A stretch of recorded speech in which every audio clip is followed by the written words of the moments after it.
A lot of singers who come to study with me, they come to me because they're really struggling on stage with this problem, feeling like they have to either yell everything in their full chest voice, or they have to just flip into falsetto and crack into falsetto, and they can't find something in the middle. And singers like this confuse the hell out of them because they can hear that there's some singers who can sing in this nice kind of soft voice, but it's not falsetto. They can take it up really high. And I'll show you who I'm talking about. George Benson. Have a listen to this, how he sounds as he sings. If I had to live my life without you near me, the days would all be empty. The nights would seem so long. You I see forever, oh so clearly. I might have been in love before. You notice how he can kind of sing softly, but he's not in falsetto, and he can go really high as well with this too. Have a listen to this. Is strong. Our dreams are young, and we both know they'll take us where we want to go. So he's cruising up. He's gone to G sharp there. So what is he doing? And how can you achieve this? And I'm going to walk through some of the pitfalls you're going to face and how this is kind of counterintuitive to achieve this kind of sound. So there's a couple ways you could try to sing this, and I'll show you some of the problems that start to happen. Listen to this, all right? So we'll go. If I had to live my life without you near me, the days would all be empty. Nights would seem so long. Works pretty good here, but notice I got a falsetto. And not so easy. I'm doing this kind of sound that it works in this section. But what starts to happen as I start to go higher in the next section is that setup doesn't work anymore. And I'll show you what I mean. Okay. Our dreams are young and we both know they'll take us where we... That's what starts to happen, right? Because I have to go up to these high notes, up to F sharp, G sharp, and that kind of approach, it starts to fall apart once I go into that upper range area. And so then what happens is I need to then change my technique. I need to go, okay, I can do that in the lower section, but now I've got to switch into something else as I go higher. And I'll show you what tends to happen for most people who have this problem. Our dreams are young and we both know they'll take us where we want. I have to start yelling, right? Because if I keep the softness that he's doing, have a listen here. Our dreams are young and we both know they'll take us where we want to go. So there's something I'm missing because you see how he's not super loud and he's not in falsetto either.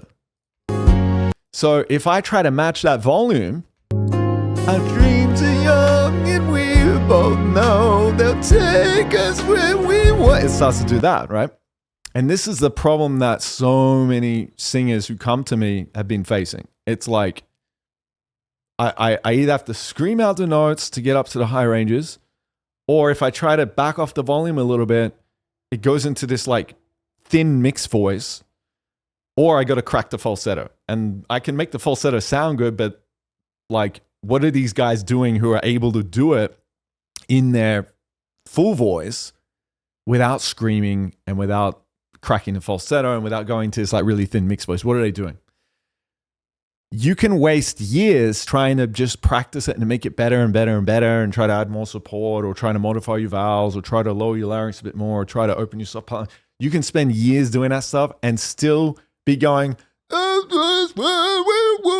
okay? And I'll tell you why. Because what George is doing and what you would need to do to fix this, it's in an entirely different setup, entirely different coordination that doesn't have these problems that I just showed you in it, okay?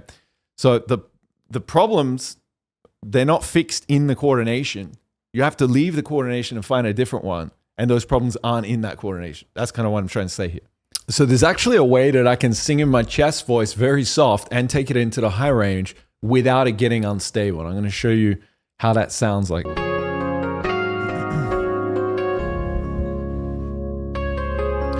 If I had to live my life without you near me, the days would all be empty. Nights would seem so long. So do you notice there when I hit that E flat, that I can do it in a soft chest voice. Now, this type of chest voice has the full support and stability behind it, so I can then link it to my loud volume. So I can go, I can take it all the way to my max volume while retaining the stability and the control. So I can use this setup from the soft range to the loud range, but I can also take this setup into the upper range. Let me show you what I mean. Our dreams are young and we both know they'll take us where we want to go. Hold me now, touch me now. I don't want to live without you.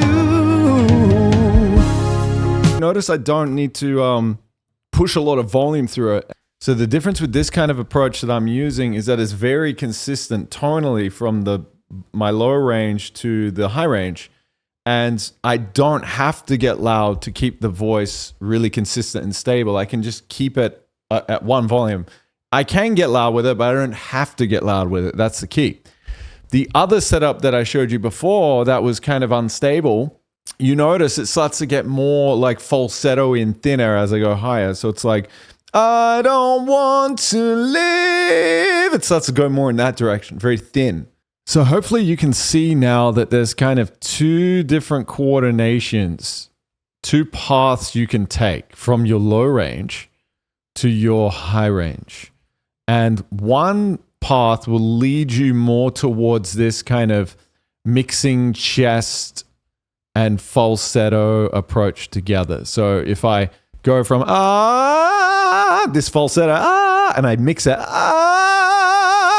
it leads me more to this kind of thinner, whinier, I don't want to live, this kind of approach here. That's one kind of way.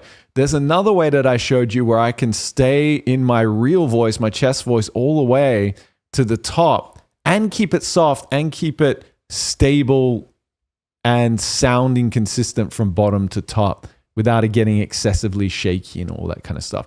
And what I'm trying to point out here is that these are actually two different coordinations entirely. And most people are not aware of this coordination at all and only train this one thinking this is what's going to get them to sounding and feeling, just like a naturally talented singer.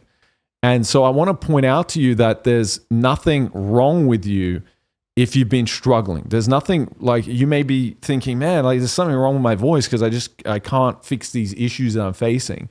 And I'm trying to explain to you there's nothing wrong with you. It's just you're trying to fix problems that are inherent in the coordination. You need to go to this other coordination where those problems don't exist. This like shaky instability is solved by going into this other coordination that doesn't have that instability. That's what I'm getting at. So what are the differences between these two coordinations? So the biggest difference between these two coordinations is stability and how firmly I can engage my vocal cords together. I'm going to explain this in a second, but I just want to show you in a nutshell. The unstable way, that's me trying to firmly squeeze my vocal cords together. The stable way is, there's like a deeper, firmer connection. The other way, it's thinner and you see all this neck tension arise.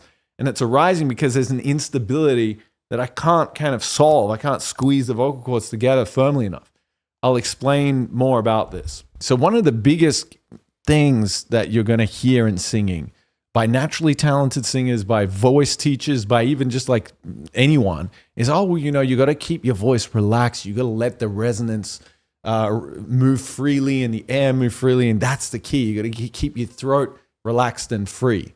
And it's not incorrect to say that. The problem is like, well, how do you actually do that? That's the problem. So with singing, the way it's kind of taught is it's always taught with this like, all right, here's the golden end product.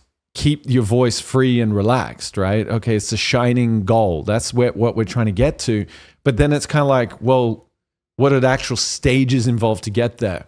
Because if you do keep your throat relaxed and free, what you're actually going to end up with is just something kind of like, I don't want to live. Like my throat's really relaxed when I'm doing that, but the whole thing's falling apart. There's no stability. There's no control. There's no solid platform, right? So what is creating that solid platform, that stability that we need, that we then can do while maintaining relaxation? So there is such a thing as being relaxed and collapsed. Do you see what I'm saying? Like the whole thing just collapses and I can't use it. And then there is such a thing as being relaxed while having strength and stability. And this is the key thing, because we need to find a way to build stability and strength and control. But yes, of course, be relaxed and effortless and free and flowing. So then the question is, how do you build this stability and control while being relaxed? Because it seems to be like opposite, right? So like if I lift a heavy weight to get strong, how do I lift that heavy weight and be relaxed at the same time?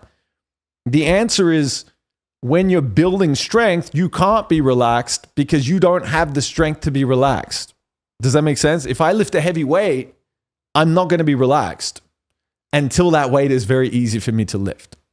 So we need to build the strength and then relax that strength to the point where it doesn't collapse. The voice needs to know how to hold together when you're trying to relax it. So when I'm going, I don't want to live without you, it's holding together and it's relaxed. It feels very easy to hit those high notes. I can't get it to be relaxed until I first can get it to hold together with stability. Are you following me so far? What I'm trying to say here is that there is like an order or stages that you go through to build the voice. So now we know that we don't just jump to the finished product of amazing singing by just being relaxed or just opening the throat or those kind of generic phrases. Because in order to do that, we first need stability. So we understand we need stability. Okay? So then the question is, what is creating this stability? So what is actually creating the stability? So this is where most people will answer, oh, breath support. You know, we got to create stability through breath support. And that is not incorrect. It's just the problem is most people's idea of the breath support is, once again, keeping the throat relaxed and trying to work the breath more down through the respiratory muscles. The problem with that is you can have all of that activating very well and still be totally collapsed here and be going, despite the fact I'm breathing very well. And likewise, I can have all this activated very well and then be very well supported. So the key difference here is that this is not actually the cause. It's a response from this. So then we need to circle more around here and see what's creating the stability here that then causes the respiratory system to respond with breath support. The stability is actually created by being able to activate the vocal folds in a very firm way. So when I say vocal folds, your vocal folds, they sit inside your larynx here. And whenever you make a sound, they close, okay? So when I'm going, they're closing.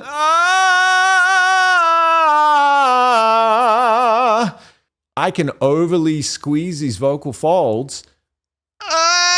It's like I'm really squeezing it hard, right? It's like too much. It sounds weird. And I can undersqueeze it. Now when I undersqueeze it, watch what happens to my throat. You see how I get neck tension? And you see my larynx raise? Watch this. What's the larynx? The larynx is this thing here. And your vocal folds, which are these, this is basically this part of the larynx here. you see? And your vocal folds kind of sit like a V on the inside. And what I'm trying to point out here is, do you see how when I'm too relaxed and collapsed, I actually get a lot of tension, right? So this advice of like, oh, you've got to keep your voice relaxed, it can actually lead to more tension, more neck tension. Because what is the thing that you'll hear people say a lot is, oh, you got a lot of neck tension there. You need to keep your throat more relaxed. But actually, that in this case, that's what's creating the tension. So why is this tension existing? It's because I'm too relaxed, I'm collapsed, and so these other muscles try to come in as a compensation to try to create stability for me. The larynx is raising because it moves up into a higher position where it's a bit easier for the vocal folds to close. So it's a compensatory mechanism. Why is that happening? It's happening because I don't have the strength to properly squeeze the vocal folds together while the larynx and the throat is in a stable position. I know that's a lot. I just threw at you. Let me explain.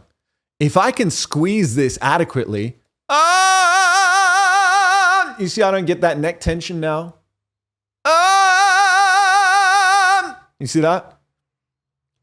Even if I over squeeze, I still won't get the neck tension. Like, that sounds dangerous, right? You would think, oh my God, you're going to rip your throat apart doing that. You shouldn't do that. Look, I'm not getting any neck tension. Watch when I under engage. You see, I get a lot of neck tension when I'm under engaging the muscles. So why am I pointing this out? I'm pointing this out because there is a stigma that and this thing that a lot of people go through where they think that they just need to relax, find a way to relax. I'm getting all this tension. I just got to relax that tension somehow. And what I'm trying to tell you is that tension and strain and efforting and things feeling hard and stiff is not always a sign that you need to relax more. Sometimes it's a sign that you are just not actually properly engaging the muscles the right way. And like I showed you before, there's two paths, two different coordinations. I can take one coordination, you can see it's all pumping out there, all these muscles, right? And I can take another coordination, where I don't have any of that muscle tension. You see what I'm saying here? They're different coordinations. So what I'm getting at is we need to understand what is creating the stability, the ability for the voice to hold together so that we can then relax it without it falling apart.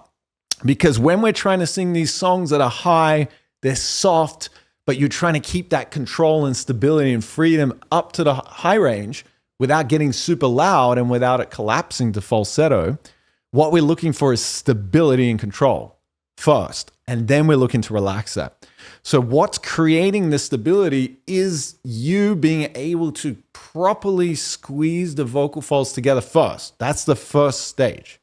So what I usually have people do to find this is I have them put their head really far back like that and then try to engage a very deep compressed sound, like this sound. The reason why I have people do this is because it's very difficult to activate the unstable coordination when your head's really far back. Because if you do that, it'll go, and it'll usually pull your head back straight again. So I have a 5-minute vocal test that you can take that goes a bit more into that. Just go to my website. The link's down below on the pinned comment. Just go to my website, take the 5-minute vocal test. This is usually the first thing I take singers through when they come to work with me because it helps me diagnose very quickly whether you're able to immediately access this stable compression coordination or if you can't access it, and then we need to build up the ability to access it. So once you can do this like deep compressed sound, I have you increase your range with it to the whatever range you need. So if you want to sing really high, we can take this sound very high and it's very stable from bottom to top. And at first, it's very kind of rigid, okay? So it'll be like, if I had to live my life without you near me, days would all be empty. It's kind of like heavy and thick. And then when I go higher, it's like, our dreams are young and we both know they'll take us where we want to go. A big mistake that a lot of singers make is they try to get the relaxation first. They try to get the nice, beautiful tone first. They try to get the soft volume first. And they think, oh, well, I'll get the range later. I'll get the power later. I'll get all the stability later. I'll get all that stuff later. Now, you can see I'm kind of doing the opposite. I'm getting the power first, the thickness first, the stability first, the range first. Why am I doing it that way? Well, because to get it soft, relaxed, and sounding great, those three things are more advanced than this heavy sound that I'm doing. It's a more advanced level. So how can I do something more advanced before I can do the less advanced thing? You see what I'm saying? So if you chase that effortlessness first, the softness and the relaxation thing first, you won't end up in this coordination. You'll end up in the other one that was unstable.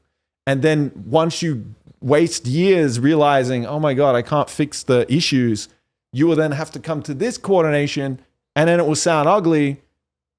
So you got to do it all over again. You know what I'm saying? The reason why it sounds ugly is because we haven't built up enough of the strength and coordination to be able to then relax it and make it easy and sound beautiful and soften it. You see that? So that's the next stage after this. So once I can hit all the high notes I want to hit, once I can go from bottom to top and have it be stable, once I can do it firm and consistently like I just showed, then I can start loosening and softening the sound.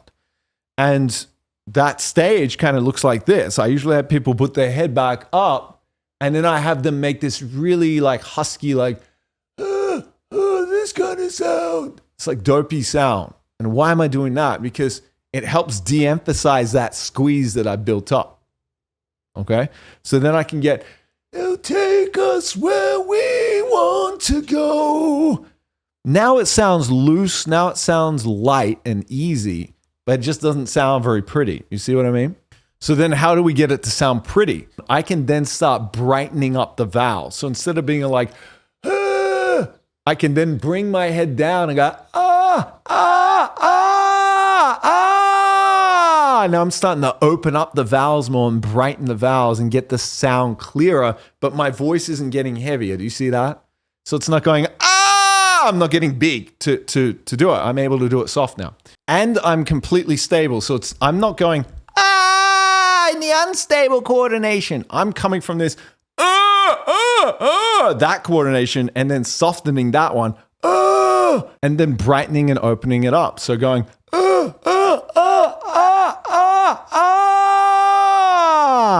without it getting heavy or unstable. So it's like all of these stages to build up this sound that I then can use from bottom to top in a very stable and controlled way.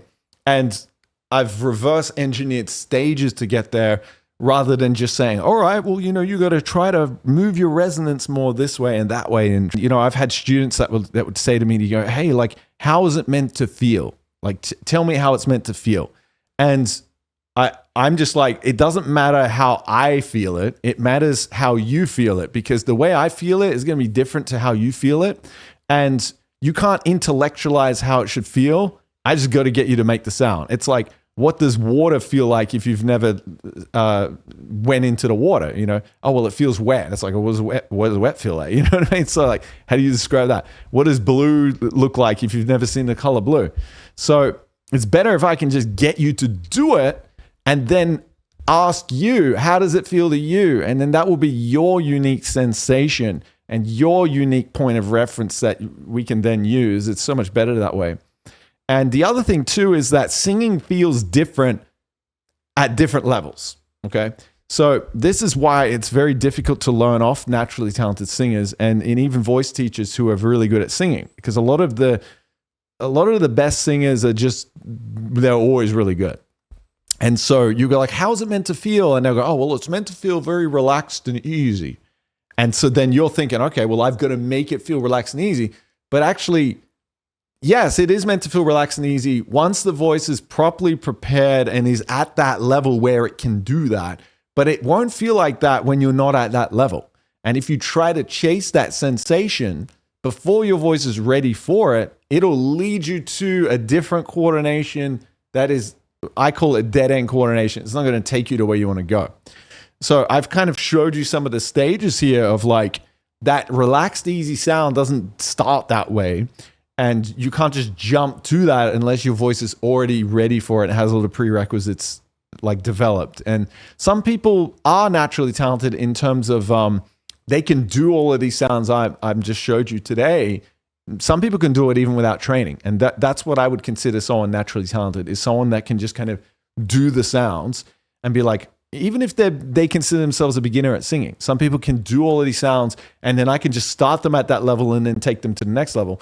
But there's a lot of people that cannot do these sounds, even professional singers who are struggling. They're like, you know what, I do this for a living. I'm struggling with my range. And I go, okay, can you do this sound? And they can't do it, you know?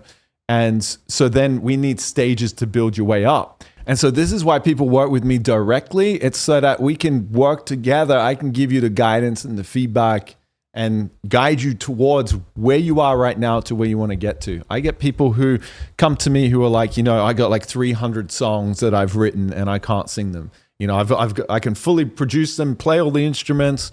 All the songs are done, the instrumentals are done, and I'm waiting for my voice to the vocals, and I just can't do it. I get people like that. I get people who are like on tour, backup singers who are like, you know what, I'm the backup singer, but I want to really start trying to become the lead singer, you know, or I want to just take my voice to the next level. And then I get people who are like, you know, I just like to sing in my car, in my bedroom, but I want to sing like these tough songs, these higher songs that have been I've been locked out of, and I don't want to be singing in this tiny little box. I'm somebody that taught myself how to sing from scratch. I was one of these people who had instrumentals that I'd written, and I just wanted my voice to be able to sing them. It wasn't satisfying for me to think about, let's just get another singer to do it for you. I wanted to do it myself. And so vocal range, I help people get more vocal range. I help people heal vocal damage. I help people bulletproof their voice so that they don't get vocal damage. I help people build this kind of stability and control. And the way we do it is I'm very good at just very quickly diagnosing where you are at. And my ear is very good. I can hear exactly what muscles are holding you back, what muscles we have to train, what coordinations we have to train. And I have a very tactile way of getting you to actually make the sounds in a way that's not confusing, in a way where you can find these sounds, you can identify them, and then I can show you, okay, you can do that. Here's the next stage. This is what we do to get you to the next stage. Once you can do that, here's the next stage. This is how we get you to do that. That way you have a very consistent way to find the voice, develop it, and then the next day, you know how to get right back in there. And then if you have a bad day, you know how to take down the level of difficulty. You know how to take up the level of difficulty when you're having a good day. You know how to challenge yourself, make it easier, and keep growing. Okay, so if you're interested in that and you want me to help guide you, you can schedule a call with me so we can meet first and see if it's a good fit for you, so I can get a better idea of your goals and the things you're struggling with and things like that. Just head to my website, filmwithcourage.com, and I look forward to meeting you. Now, I would love to, if you could just leave a comment below. What are some of the takeaways or reflections or key insights you had watching this video? What stood out to you? Because our discussion together below will help kind of open up the discussion to see what kind of videos I can dive into creating next. So do that, and I look forward to meeting you and talking with you.